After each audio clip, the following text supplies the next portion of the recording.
if you've got one of these Jayco campers and it's, you know, more than a few years old, this one's 19 years old now, there's a few things that really detract from the look of it.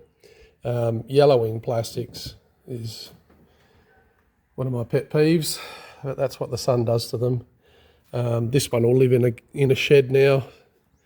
But the other thing that really looks terrible is this Mould insert.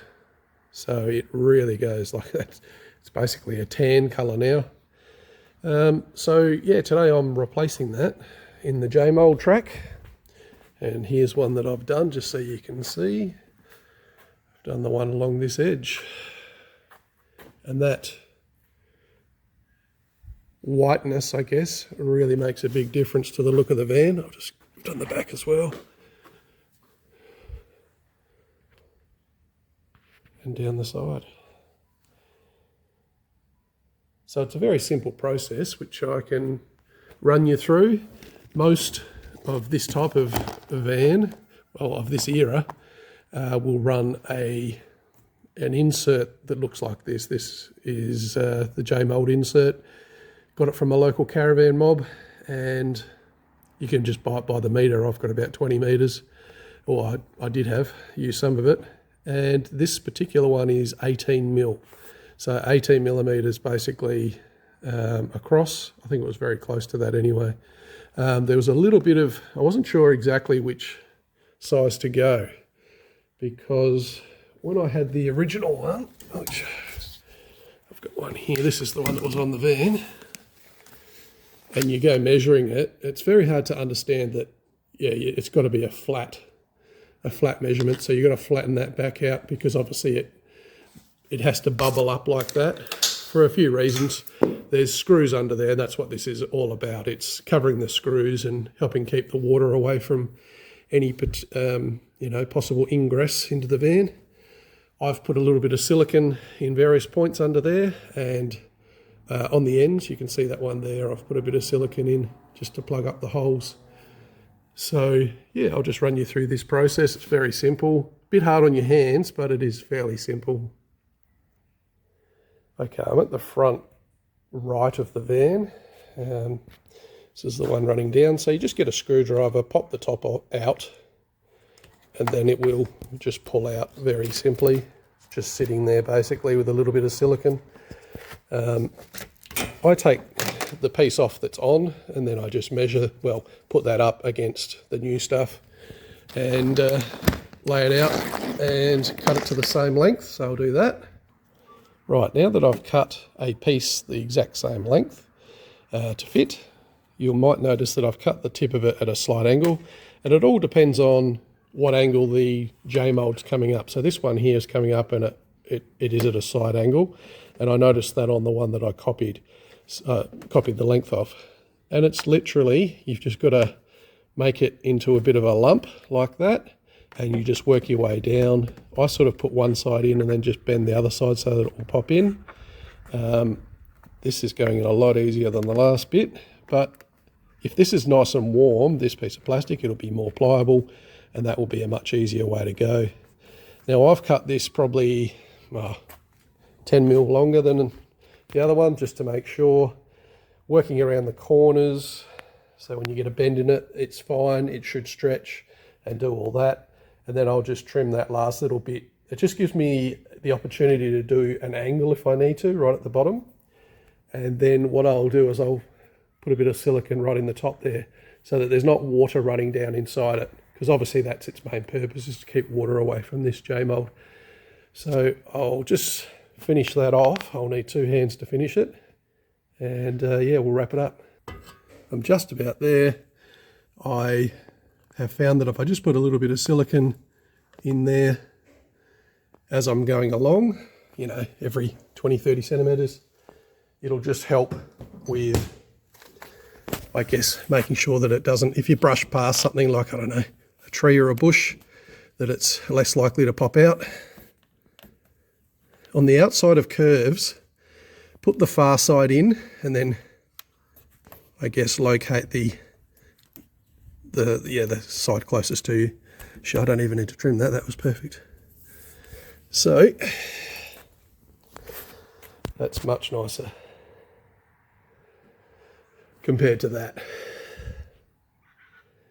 So yeah, pretty easy. It's fairly cheap. I think from memory, it was about $2 a metre. I think it was even less. It might have been $1.70 a metre.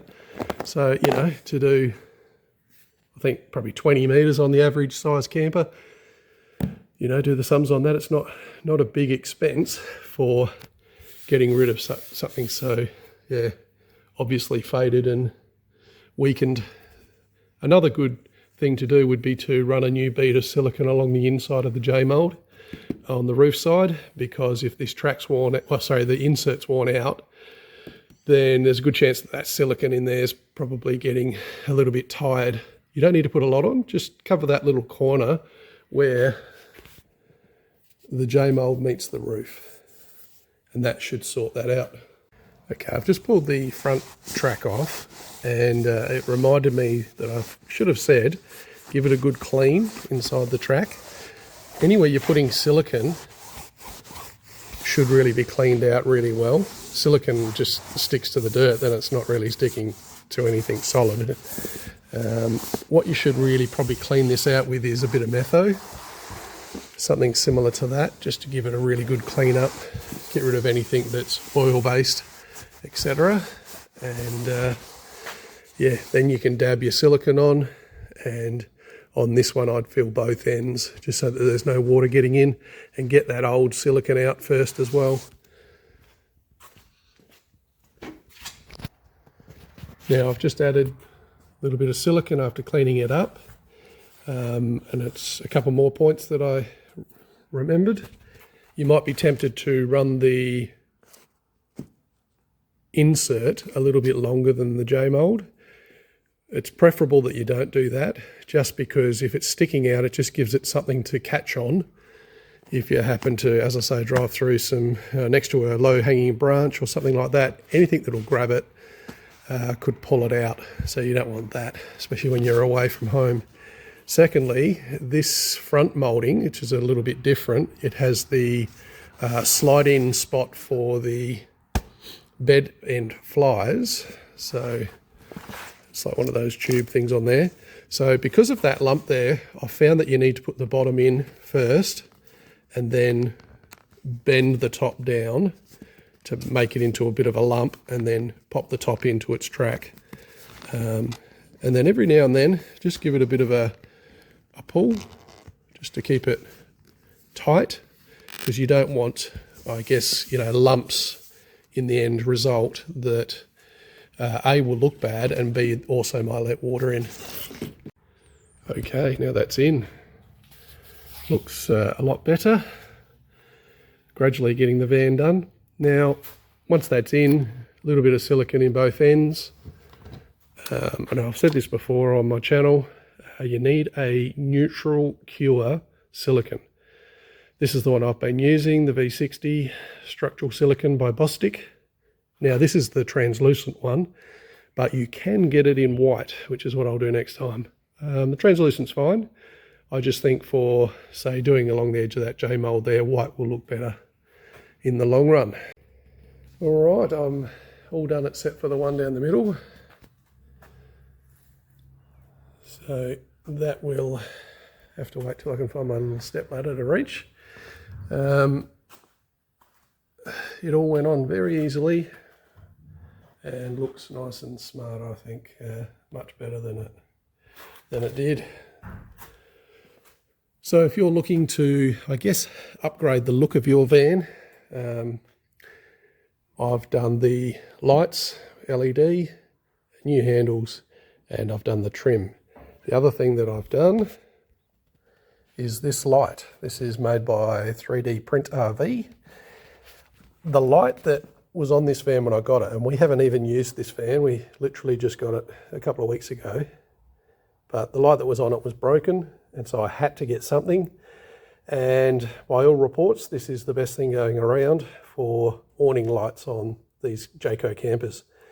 So very nice little light, has white light, and then it has a orange light for like an amber sort of coloured light, which is much better for if there's a lot of mozzies and things like that around. They don't attract anywhere near as badly.